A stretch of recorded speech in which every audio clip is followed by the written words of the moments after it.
Ok,សួស្តីអ្នកគ្នាថ្ងៃនេះខ្ញុំបង្ហាញពីការបង្កើតនៅ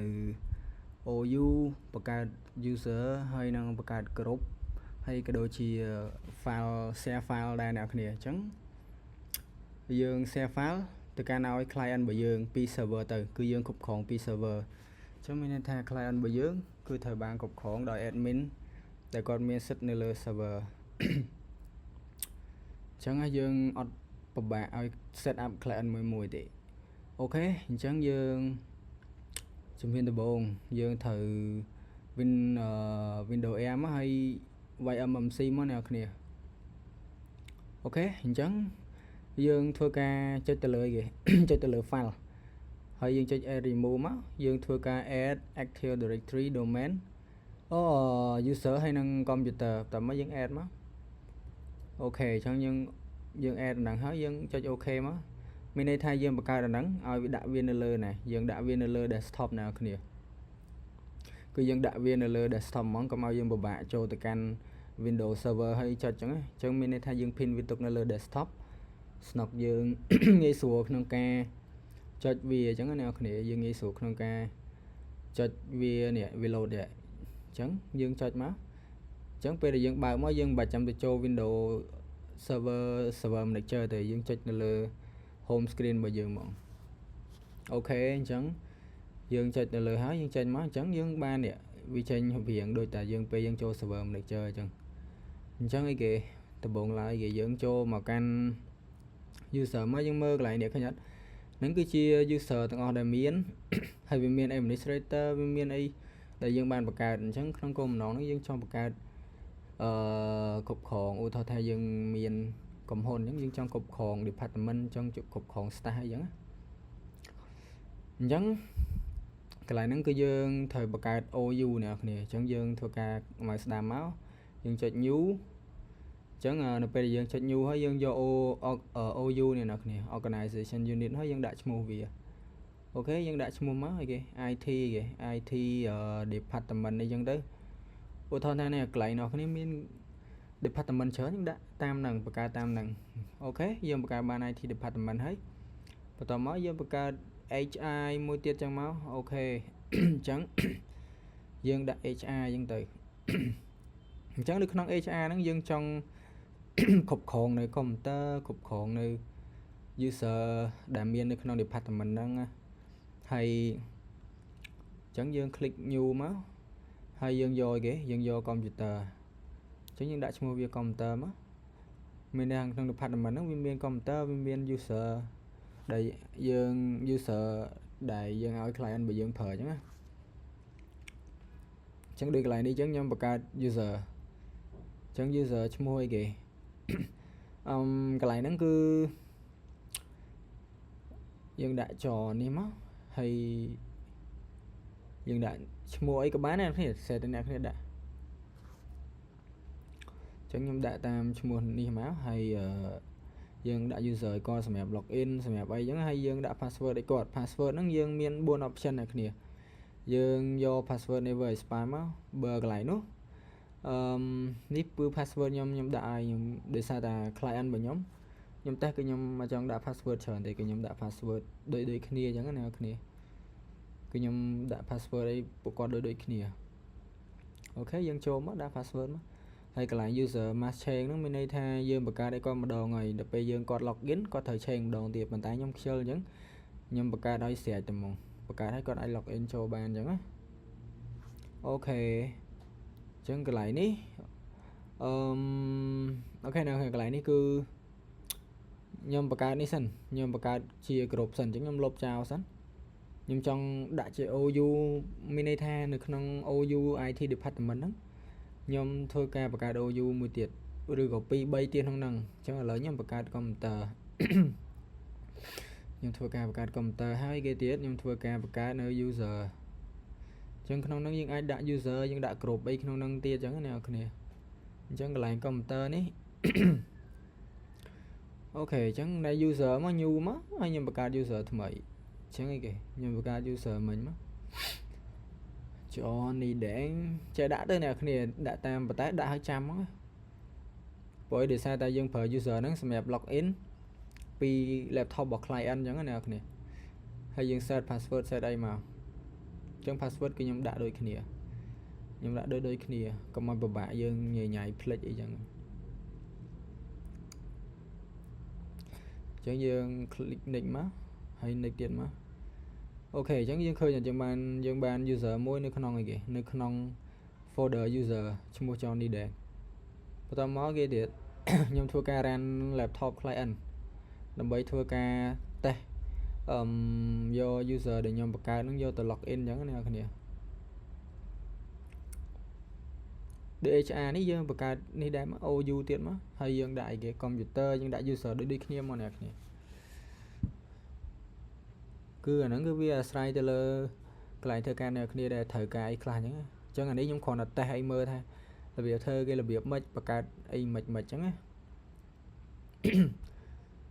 អញ្ចឹងដោយសារតែវីដេអូនេះគឺខ្ញុំ voice over អញ្ចឹងអ្នកគ្នាដោយសារតែពេលខ្ញុំ record ហ្នឹងវាមានបញ្ហារំខានសំឡេងអញ្ចឹងខ្ញុំធ្វើការ voice over អញ្ចឹងខ្ញុំរៀង speed ដាក់ពីបន្តិចឲ្យវារៀង speed វារៀងលឿនជាងធម្មតាអញ្ចឹងប៉ុន្តែខ្ញុំ voice over វិញដោយសារតែវីដេអូខ្ញុំវាមានពេលដែល record ទៅវាមានសលេងញ៉ៃអញ្ចឹងខ្ញុំកាត់ចោលមកទៅ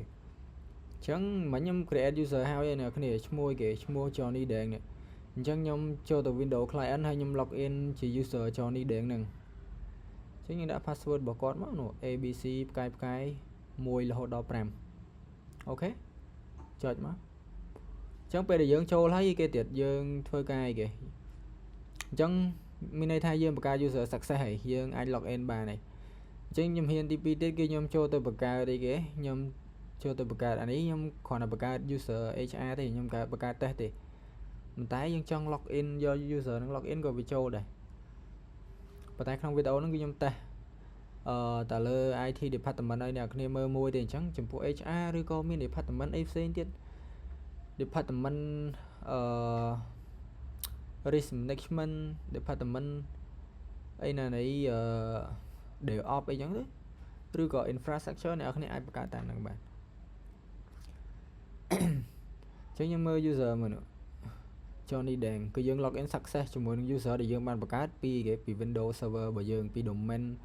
controller របស់យើងដែលស្ថិតនៅក្នុង Active Directory អញ្ចឹងកន្លែងនេះ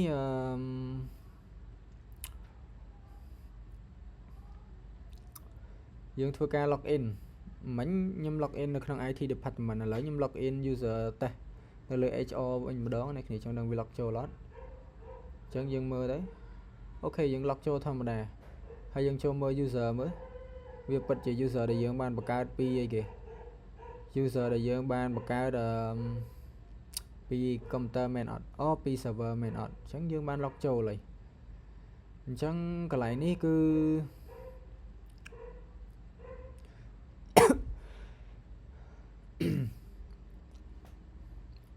អញ្ចឹងកន្លែងហ្នឹងគឺយើងត្រូវបង្កើតក្រុមមួយទៀតអ្នកគ្នាដើម្បី provide permission ឲ្យពួកគាត់អញ្ចឹងកន្លែងនេះខ្ញុំបានអីគេនេះកន្លែងនេះយើងមើលទៅលើ user ទៅគឺយើង check key chan របស់ HR ហ្នឹងអញ្ចឹងឥឡូវយើងព្រោះពីតេស្តហើយយើងចូលទៅគេយើងធ្វើការបង្កើតក្រុមអ្នកគ្នាអញ្ចឹងកន្លែងនេះខ្ញុំសុំបង្កើត user មួយទៀតដើម្បីទៅមុខទៀតខ្ញុំធ្វើការ share file ឲ្យពួកគាត់ប្រើប្រាស់អញ្ចឹងណាអញ្ចឹង share file ហ្នឹងយើងត្រូវបង្កើតក្រុមដើម្បីផ្ដល់ permission ឲ្យពួកគាត់ហ្នឹងធម្មតាកន្លែងធ្វើការពួកគាត់មាន level ខុសៗគ្នាអញ្ចឹងណាអញ្ចឹងយើងត្រូវ permission ពួកគាត់ក៏ខុសគ្នាដែរអញ្ចឹង user គាត់មាន permission ខុសគ្នាអញ្ចឹងណាអញ្ចឹងកន្លែងហ្នឹងខ្ញុំធ្វើការអីគេខ្ញុំធ្វើការ move កន្លែងនេះគឺខ្ញុំបង្កើតក្រុមអ្នកគ្នា IT manager ហ្នឹងគឺក្រុមអញ្ចឹងខ្ញុំមិនចង់ដាក់វាមួយគ្នាទេគឺខ្ញុំចង់ move វាអញ្ចឹងអ្នកគ្នាខ្ញុំចង់ move វាអញ្ចឹងកន្លែងហ្នឹងគឺខ្ញុំ add user Johnny Dang ហ្នឹងទៅជាក្រុមអីគេ IT manager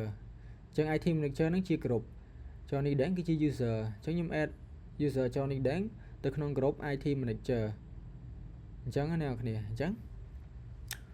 ខ្ញុំបង្កើត user មួយទៀតដើម្បីដាក់ឲ្យគាត់ក្នុងក្រុមមួយទៀតដើម្បី test មើលថាបង្កើតក្រុមហ្នឹង permission វារបៀបម៉េច permission វាគេធ្វើម៉េចដើម្បីឲ្យគ្រប់គាត់ហ្នឹង access អីខ្លះគាត់អាចធ្វើឲ្យបានខ្លះអញ្ចឹងណាអ chẳng đi cái lại này chẳng cứ nhóm đã password đây đôi kia thế khó tại username thì chẳng nhưng mà cái má nhưng đã password má hay giờ nhưng đã password ấy đôi kia tới sủa chẳng ném mấy chẳng hay bị tao mau giờ có click next mà này này hay finish má chẳng nhưng bạn user mua tiền rồi và tao mới tiền nhưng thua ca và ca group mua tiền mua tha IT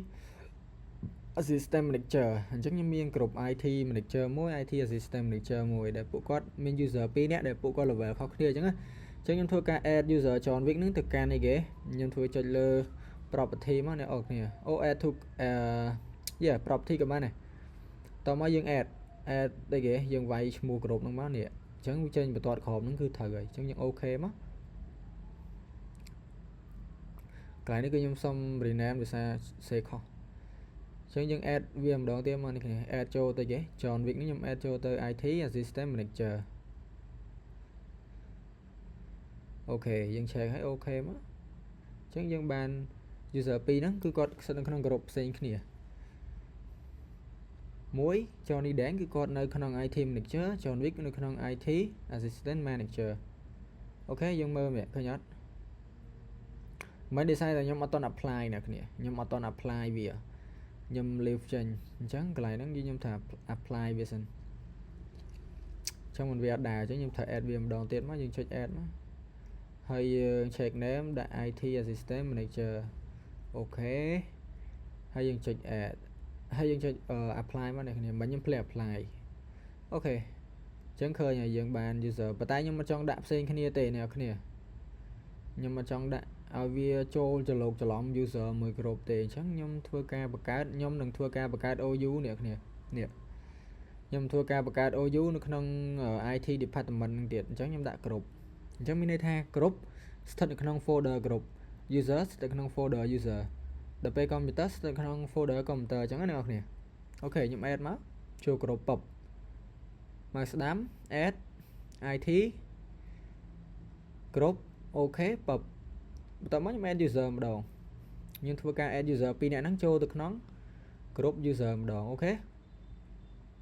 chơi lại nếu nhưng add computer cho nhưng add computer cho thì can IT department đã không folder computer đi kia ok chẳng dương mơ má ấy đền toàn add nè khai nhát reload cho lại này chẳng user dạ chẳng mình đây tha dương đã vi đại để lấy đâm bay xuống mình địch xuống cục cron giống nè kia chẳng tao bây giờ một cái thôi dân mini hai chẳng dân thua dân đừng thua ca share file pi server tại ai client ở laptop bỏ user mỗi nó còn phở mini thay dân thua ca khúc khóng pi server từ file ấy class này còn ảnh phở ban folder na class này còn ảnh access ban này chẳng á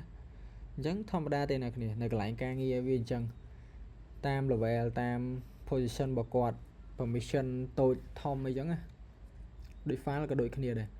chẳng này này dương cho file má dương cho snap in má dương cho add dương họ file share này này dương spider file share ok share folder dương cho ok má ok tiện má ok tao má dương khơi nhỉ chẳng dương cho lại năng má hơi dương giờ share anh ấy chỉ default với này này chẳng dương thua ca mai đam máu dương thua ca click mai đam lưu với cái đầm bấy họ folder để dương chọn share chẳng dương do new share chẳng lại này dương thua ca browse chẳng dương trong share folder nè chẳng dương cho một can file explorer được trong Windows Server bây giờ mới nè dương thua ca một cái trong một cái folder được có file đầm bấy share tạo user mùi pra chẳng dương một cái má IT manager cứ map áo user IT để miền để set trong group IT manager pra IT assistant manager map IT assistant manager pra ok chẳng dương thua ca một cái file mùi má đầm bấy bây giờ ta tới cứ ta ai client bây giờ cho xe hay chẳng hello IT manager tao má dương thua ca sale dương copy về má ok IT assistant manager dương pass hay dương rename file hay dương rename content thích nó không nè dương cho mà change má hello IT assistant manager ok បន្តមកទៀតយើងបានបង្កើត folder 2ហើយ IT System Manager និង IT Manager អញ្ចឹងយើងចូលមកកាន់ file share នៅលើ server របស់យើងមកយើងមកស្ដាំវាមកអ្នកគ្នាមកស្ដាំ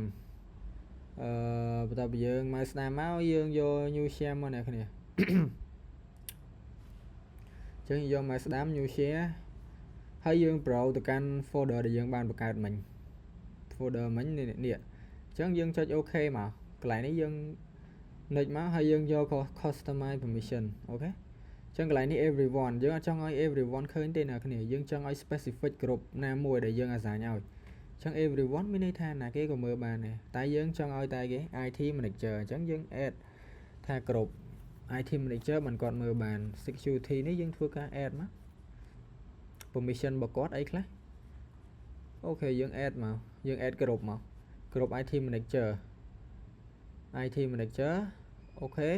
ញ្ចឹងយើងធ្វើការយក full control មានន័យថា file ហ្នឹងគាត់អាច delete ក៏បាន update ក៏បាន save ក៏បានដែរបើសិនជាយើងអត់ធ្វើអញ្ចឹងទេមានន័យថាម៉េចមានន័យថាគាត់អាចបើកមើលបានតែពេលគាត់ទៅ modify គឺ modify បានទេអញ្ចឹងយើងមក test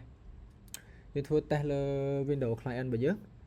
ជាមួយនឹង user Johnny Deng ដែលគាត់មាន group នៅក្នុង IT manager ចង់ដឹងថាគាត់អាច access file ឬក៏មើល file modify file ហ្នឹងបានអត់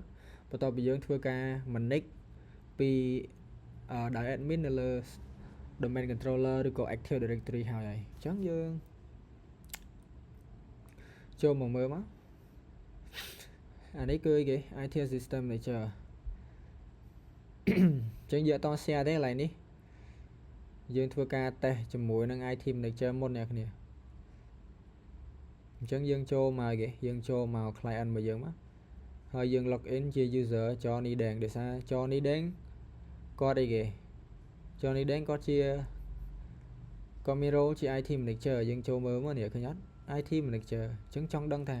បន្ទាប់ពីយើង share file IT manager ពី server មកគាត់អាចមើលឃើញអត់គាត់អាច access បានអត់គាត់អាច modify file ឡើងបានអត់អូខេយើងចូល connect ទៅកាន់ server // 192.168.1.1 យើង enter ពងអូខេអ្នកគ្នាយើងបាន folder មួយដែល share ពី server មកហើយ IT manager យើងបើកមកយើងបើក file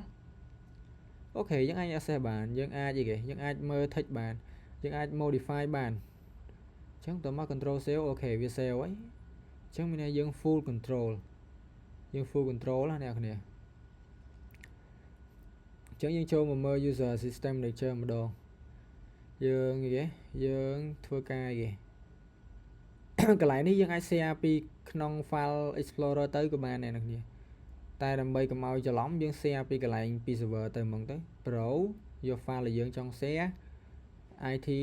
អីគេ IT system manager តើអញ្ចឹងមិញយើង share IT manager ហើយឥឡូវយើង share IT system manager អូខេ customize លុប everyone ចោល add group IT system manager ដើម្បីឲ្យ user ដែលមាននៅក្នុង group ហ្នឹងអាច access file អាច modify file បានអូខេ add មកចូល security tab នេះហើយយើង add permission ទៅឲ្យ group អីគេ IT system manager full control បើសិនជាយើងអត់ add ទេដូចខ្ញុំនិយាយមិនអញ្ចឹងគាត់អត់អាច full control គាត់អាច modify បានទេគាត់បានតែ read អូខេយើងយក full control មកហើយយើងចុច apply complete ចុច apply អ្នកគ្នាបន្តមកទៀតយើងបាន share file ឡើងហើយយើងចូលទៅកាន់ Windows client អញ្ចឹងកន្លែងនេះអ្នកគ្នា IT manager ក៏គាត់អាចមើលបានដែរដោយសារយើង point ទៅកាន់ស្អីគេ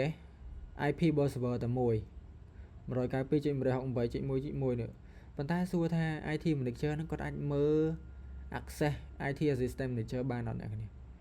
ឃើញអត់គាត់អាចចូល file folder ដែល server share គាត់បានតែគាត់អត់អាច access ទៅកាន់ IT system manager folder ទេដោយសារអីយើងបានកំណត់ permission នៅក្នុង group IT manager ហើយថាគាត់មានសិទ្ធិមើលតែ IT manager មួយទេអញ្ចឹងចំពោះ IT system manager គឺគាត់អត់អាច access បានទេគាត់គ្រាន់តែមើលឃើញទេឃើញអត់គាត់គ្រាន់តែមើលឃើញគាត់អាចតែប៉ុណ្្នឹងប៉ុន្តែគាត់អាច access គាត់អាច modify ទេអញ្ចឹងខ្ញុំចាប់ផ្ដើម log out ចេញនឹង sign out ដើម្បីទៅ test user របស់ system manager ម្ដងថាគាត់អាចបើក folder system manager បានអត់អញ្ចឹង user របស់គាត់គឺឈ្មោះ John Wick អ្នកគ្នា ចឹងយើងធ្វើការ sign out ហើយយើងធ្វើការ login ជា user របស់ John Wick វិញ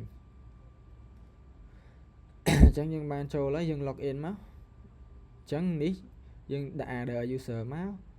យើងដាក់ John Wick អូខេ John Wick នេះចឹងយើងមើលគាត់នៅក្នុង group អីគេ member អស់អីគេ IT assistant manager ចឹងបន្ទាប់ពីយើង login មកអូខេយើងបើកមកយើងធ្វើការអីគេកន្លែងនេះគឺ